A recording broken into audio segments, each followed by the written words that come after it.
നമസ്കാരം. മലയാളി വാർത്തയിലേക്ക് സ്വാഗതം. യുദ്ധം അവസാനിപ്പിക്കാൻ ആഗോളതലത്തിൽ സമ്മർദ്ദം ശക്തമാകുമ്പോഴും ഗാസയിൽ വിട്ടുവീഴ്ചയില്ലാത്ത നിലപാടിൽ ഇസ്രായേൽ. ഹമാസിനെ വേരോടെ പിഴുതെറിയാതെ യുദ്ധത്തിന് അറുതിയില്ലെന്നാണ് ഇസ്രായേലിന്റെ നിലപാട്. ഗാസയിൽ ഹമാസിനെതിരെ നടത്തുന്ന യുദ്ധം ഇക്കൊല്ലം അവസാനം വരെ നീളുമെന്ന് ഇസ്രായേലിന്റെ ദേശീയ സുരക്ഷാ ഉപദേഷ്ടാവ് സാച്ചി ഹനേഗ്ബി വ്യക്തമാക്കി. റാഫേൽ നടത്തുന്ന ആക്രമണത്തിനെതിരെ ആഗോള സമ്മർദ്ദം ശക്തമാകുമ്പോഴാണ് ഇസ്രായേൽ നിലപാട് വ്യക്തമാക്കുന്നത്. സായുധ സംഘടനകളായ ഹമാസിന്റെ ഇസ്ലാമിക് ജിഹാദിന്റെയും സൈനിക രാഷ്ട്രീയ സംവിധാനങ്ങളെ പൂർണ്ണമായി ഇല്ലാതാക്കാൻ ഇനി ഒരു 7 മാസം കൂടി വേണ്ടിവരുമെന്ന് സാച്ചി ഹനേഗി പറഞ്ഞു.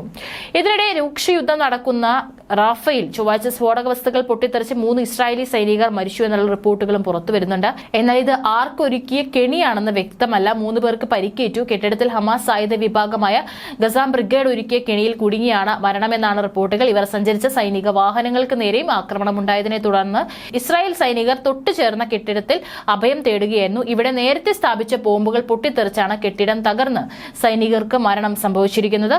ഒരു സൈനികനെ കാണാതായിട്ടും ഇസ്രായേൽ സൈനിക നിരയിൽ കൂടുതൽ ആൾനാശമുണ്ടെന്നും ഗസാം ബ്രിഗേഡ് അവകാശപ്പെടുന്നുണ്ടെങ്കിലും ഇസ്രായേൽ ഇത് സ്ഥിരീകരിച്ചിട്ടില്ല. ഒക്ടോബറിൽ സൈനിക നീക്കം ആരംഭിച്ച ശേഷം ഇതുവരെ ചുരുങ്ങിയത് 290 സൈനികർ കൊല്ലപ്പെട്ടതായാണ് ഔദ്യോഗിക കണക്ക്. റാഫ ആക്രമണം തുടങ്ങിയ ശേഷം 10 സൈനികർ കൊല്ലപ്പെടുകയും 135 പേർക്ക് പരിക്കേൽക്കുകയും ചെയ്തിട്ടുണ്ട്. 8ാം മാസത്തിലേക്ക് അടുക്കുന്ന യുദ്ധത്തിൽ ഗാസയിൽ ഇതുവരെ 290 ഇസ്രായേൽ സൈനികർ കൊല്ലപ്പെട്ടെന്ന് സൈന്യം അറിയിച്ചു.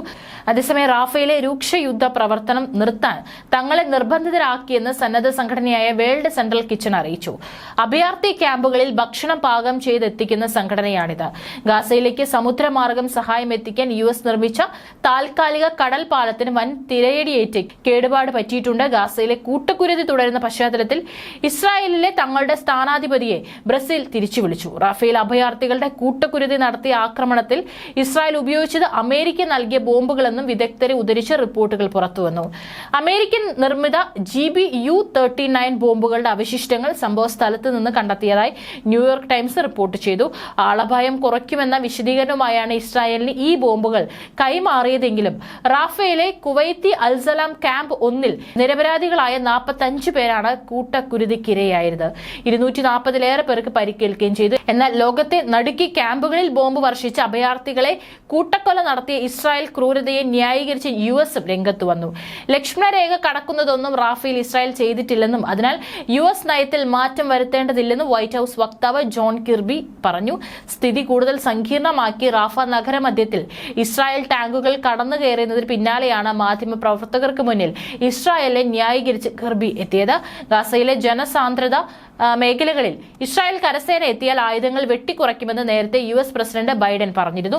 ആയുധം നൽകുന്നത് ഇനിയും തുടരുമെന്നും സൂചന നൽകിയാണ് വൈറ്റ് ഹൌസ് വിശദീകരണം. റാഫേൽ കഴിഞ്ഞ ദിവസം നടന്ന സമാനതകളില്ലാത്ത ക്രൂരതയിൽ കുരുന്നുകളും സ്ത്രീകളും അടക്കമാണ് 45 പേർ കൊല്ലപ്പെട്ടത്. അതിന് പിന്നാലെ കൂടുതൽ സൈനികരെയും വഹിച്ച് ടാങ്കുകളും ഇപ്പോൾ റാഫേൽ നിരന്നിട്ടുണ്ട് എന്നാണ് റിപ്പോർട്ടുകൾ.